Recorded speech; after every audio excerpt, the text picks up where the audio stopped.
Ya, Assalamualaikum warahmatullahi wabarakatuh. Perkenalkan, nama saya Saiful Salam. Di sini saya akan menjelaskan mengenai tugas besar perencanaan instalasi pengolahan air limbah Kota Kediri. Dari kelompok 11 ini terdiri dari saya Saiful Salam, ya Kila, Rialsa, dan Malasari. Di sini saya sebagai Saiful Salam ingin menjelaskan mengenai tugas besar PIPAL. Mulai dari bab 1, yaitu isinya pendahuluan mengenai latar belakang. Air limbah harus dikelola secara tepat karena akan menimbulkan permasalahan terhadap lingkungan. Air limbah bukan hanya dibuang secara langsung ke badan air, tapi harus melalui proses pengolahan terlebih dahulu. Menurut Peraturan Menteri Lingkungan Hidup Nomor 5 Tahun 2004 tentang baku mutu air limbah adalah sisa dari suatu usaha dari kegiatan yang berwujud cair, sedangkan air limbah domestik ialah air limbah yang berasal dari usaha atau kegiatan pemukiman, rumah makan, perkantoran, perniagaan, apartemen, dan asrama. Air limbah mengandung berbagai bahan dan zat, bahkan mikroorganisme patogen. Jumlah air limbah akan semakin meningkat seiring dengan bertambahnya jumlah penduduk.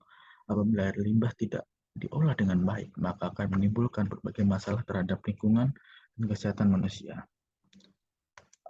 Berikutlah maksud dan tujuan dari tugas besar people ini. Ialah dari maksudnya adalah maksud dari tugas dari perencanaan instalasi pengolahan air limbah ialah merencanakan teknis terinci dan pengolahan air limbah dari Kota Kediri, serta meningkatkan mutu lingkungan hidup melalui pengolahan, pembuangan, atau pemanfaatan air buangan. Dan tujuannya ialah menentukan dan merencanakan unit instalasi pengolahan air limbah Kota Kediri, serta menghitung dimensi unit pipa yang digunakan pada perencanaan Kota Kediri. Ruang lingkup seperti ini. Ada bab kedua, yaitu mengenai studi kelayakan yang terdiri dari kondisi existing wilayah perencanaan, analisis kondisi sanitasi, limbah domestik yang berupa greywater ini pada umumnya belum mengalami pengolahan secara sendiri. Greywater yang dihasilkan secara langsung akan dialirkan ke selokan, diresapkan ke tanah, dan sebagainya. Berdasarkan hasil survei, sebanyak 41% responden menyatakan resapan air limbah bekas cucian dan mandi ke tanah. Sebanyak 40 responden menyatakan mengalirkan air limbah bekas cucian secara langsung ke selokan tertutup, dan 18% responden menyatakan membuang air limbah langsung ke saluran terbuka, sedangkan sisanya dibiarkan menggenang. Hal ini dapat menyebabkan terjadinya pencemaran di badan air dan tanah air oleh air limbah. Lalu ada analisis tingkat kepadatan penduduk.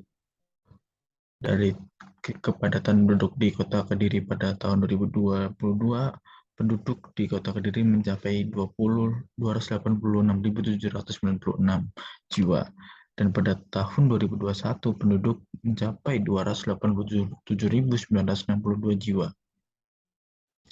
Dari Kecamatan Kediri memiliki kepadatan penduduk yang cukup rendah adalah Kecamatan Santren dengan kepadatan 3.631 jiwa per kilometer kubik.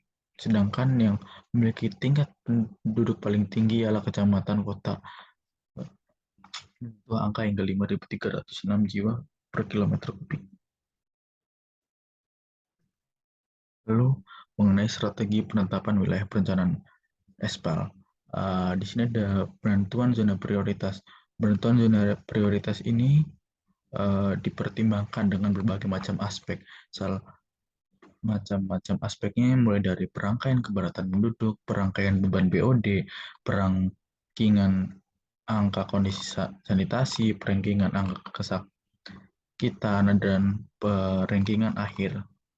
Dari hasil perangkingan didapat bahwa penetapan zona prioritas terdapat di daerah kecamatan kota, yang dimana dilihat dari rata-rata tingkat kelurahannya, di mana dengan kondisi kepadatan penduduk yang sangat tinggi, nilai beban pencemaran BOD yang sangat tinggi, dan angka kepemilikan jamban yang sangat tinggi.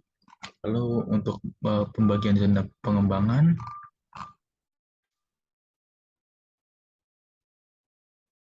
Nah, perencanaan dalam Master Plan Aspal di Kota Kediri dibagi berdasarkan pertimbangan dari batas administrasi, keseragaman topografi, dan kemiringan wilayah.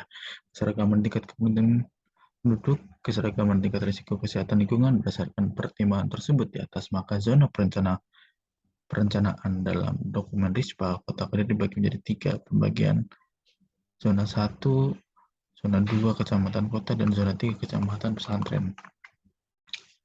Lalu ada penetapan arah pengembangan, mulai dari tingkat keberatan duduknya, seperti apa sumber air bersih yang ada, bagaimana kedalaman air tanahnya seperti apa, dan karakteristik tanahnya seperti apa, dan kemiringan tanahnya pun bagaimana, dan ketersediaan lahannya pun seperti apa. Itu adalah zona-zonanya. Yang biru ini ialah sungai, yang pink ialah zona pengembangan jangka pendek di kota pesantren, di kecamatan pesantren. Yang ini adalah zona prioritas di kota Kediri itu sendiri, dan sebagai pengembangan jangka pendek ialah ini.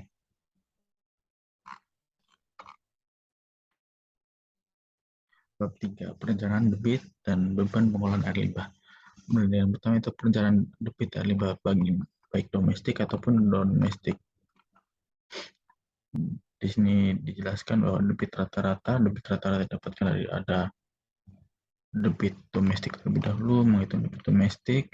Setelah debit domestik rata-rata berasal dari 80% dari debit air bersih rata-rata, sehingga mendapatkan hasil sekian, dan debit non-domestiknya menghasilkan sekian, ditinjau dari berbagai macam aspek, seperti dari aspek pendidikan, ada aspek fasilitas, dari fasilitas pendidikan, fasilitas kesehatan, peribadatan, dan peribadatan.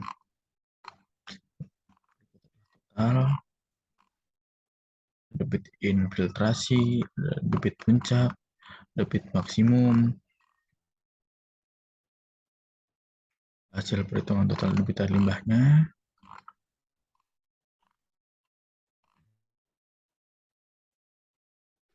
ada alternatif atau opsi teknologi. Yang berikut ialah scoring pemilihan teknologi IPAL. Selanjutnya di poin 3.3 lah removal dan beban pengolahan.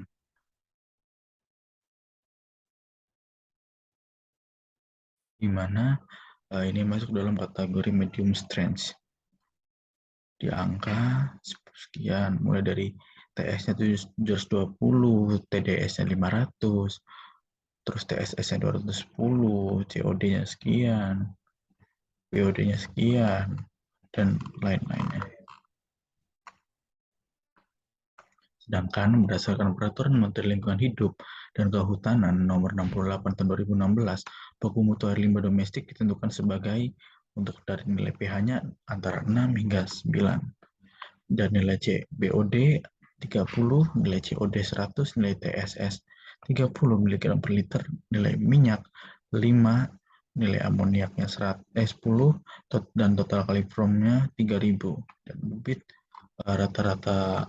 rata-rata ialah 100 liter per orang per hari.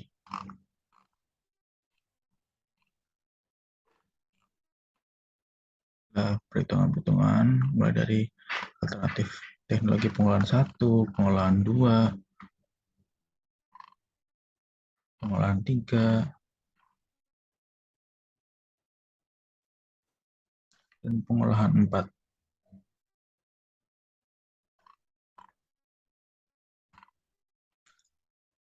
Kriteria desain. Kriteria limbah seperti ini. Yang pokoknya untuk menghilangkan dari 4 parameter itu BOD, COD, TSS, minyak, dan lemak, dan total kaliform, sehingga dapat digunakan tergantung pada tingkat pencemaran yang harus diolah atau dihilangkan. Teknologi pengolahan yang terpilih. Jadi teknologinya seperti ini, menggunakan teknologi alternatif 2, yang itu di mana mulai dari intake, lalu dari intake lari ke bar screen, tersaring oleh bar screen, berbagai macam sampah-sampah yang besar, lalu di situ diendapkan oleh bak pengumpul, lalu bak pengumpul menggunakan pompa screw pump. Untuk mengangkut air uh, ke grease trap. Mengapa menggunakan screw pump? Karena sifat dari air limbah itu kan kental, memiliki tingkat viskositas yang cukup tinggi, jadi menggunakan pompa tersebut. Lari ke grease trap, lalu habis itu ke oksidasi ditch, baru ada proses secondary clarifier dan disinfeksi, dan baru keluar. Yang pertama dari bak pengumpul. Berikut kriteria desain bak pengumpul, lalu ada bar screen. Ini sebagai penyaring lah, memfilter limbah-limbah yang dengan skala besar.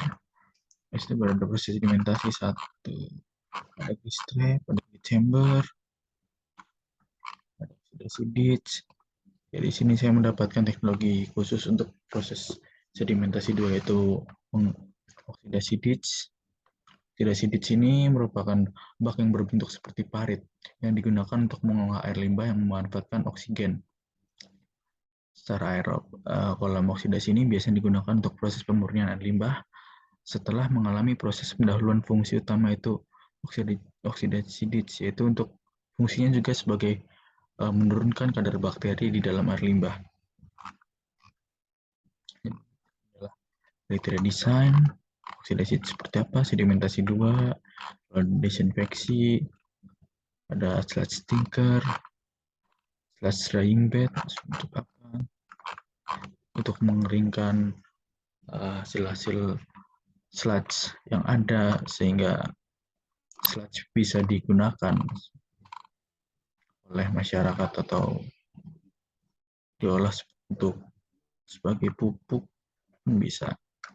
Yang bab 5 ialah perencanaan teknik terinci, di mana desain teknologi pengolahan yaitu oksidasi ditch. Yang pertama mulai dari bar screen dengan kriteria desain seperti ini yang sudah di atas, dan ini data perencanaannya dengan key peak-nya yaitu 0,81, key peak-nya 0,5, menghitung dimensi saluran, nilai D2,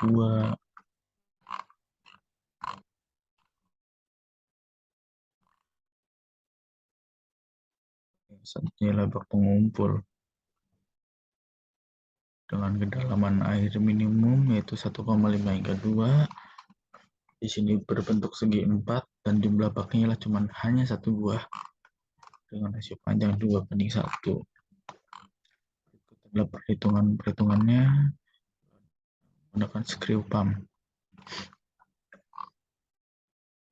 Desain screw pump, strap,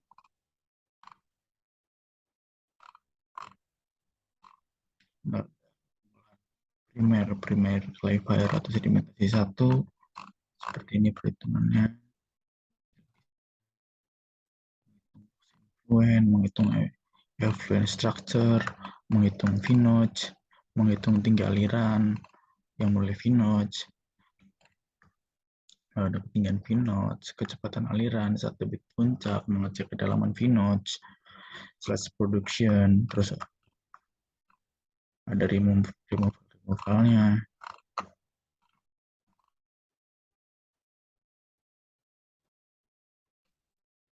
Oksidasi ditch ya, dengan kriteria desain yang seperti ini. Data perencanaan 0,81, 2 untuk di puncaknya, debit puncaknya, debit puncak baknya itu 0,812 dibagi 2. Ada perhitungan lumpur, efisiensi pengolahan, nilai tipikal koefisien kinetik untuk proses oksidasi ditch, perhitungan volume tank aerasi, volume total, perkiraan lumpur yang dibuang, perhitungan mass balance, sludge wasting, ada perhitungan kebutuhan oksigen,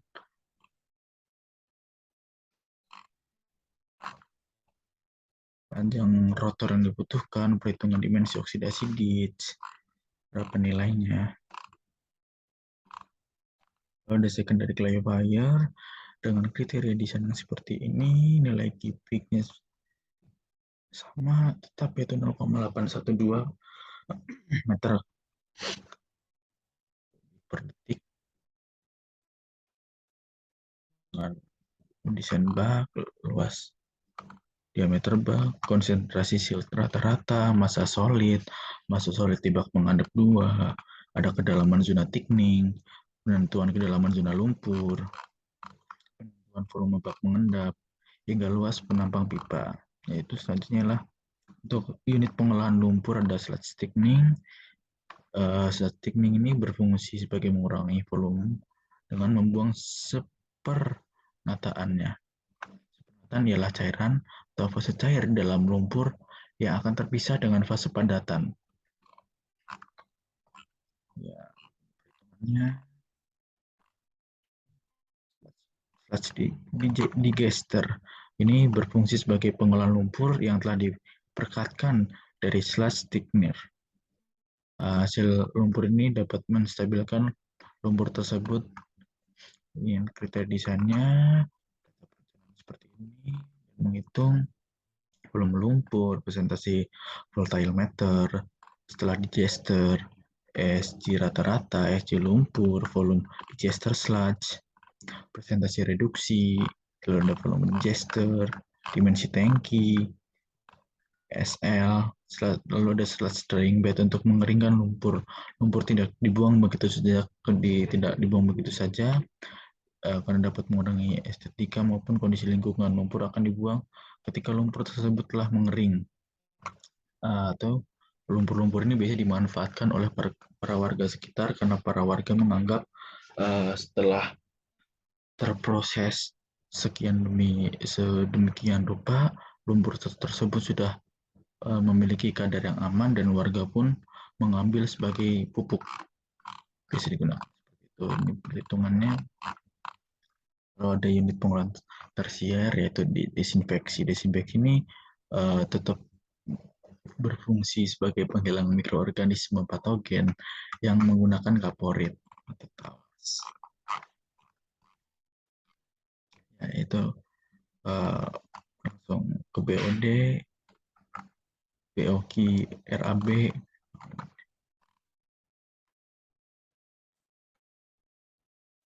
Ini pengadaan tanah, pengadaan pipa, dengan jumlah berapa rencana ini sudah masuk RAB. RAB itu dengan total sekian. Oke,